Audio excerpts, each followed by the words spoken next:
I'm gonna talk here about the opening of Super Mario 64.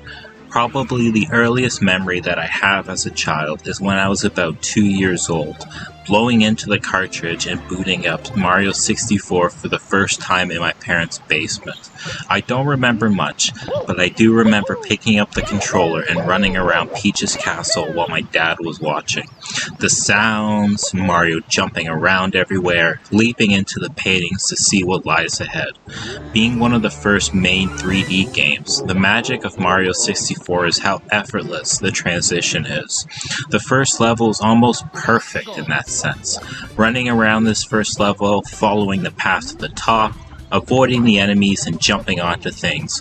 This opening is burned through the minds of so many people. It's not often that the flagship title ends up becoming the most culturally significant game of its generation.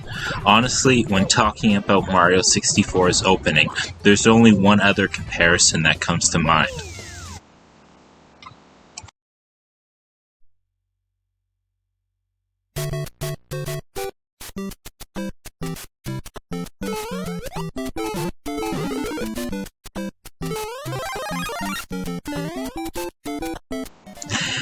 When comparing Super Mario 64 to the first Super Mario Bros., it's pretty interesting to note that Mario already had its resident masterpiece.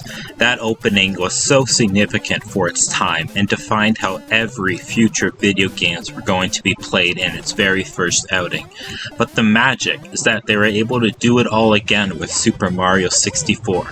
It's really incredible that Nintendo were able to make its flagship mascot the defining moment in video games for an entire generation.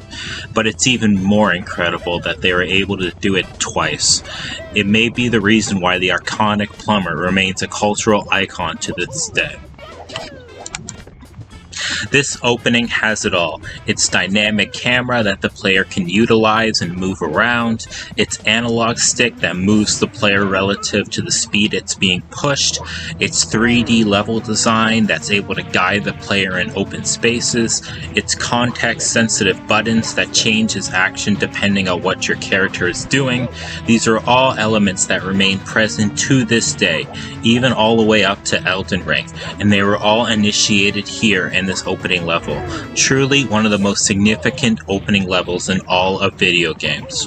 I guess the real magic for me is that I, and so many others, were first introduced to video games with Super Mario 64. This was the first time I sat in front of the TV and picked up a controller, and I was already experiencing the pinnacle of what video games had to offer.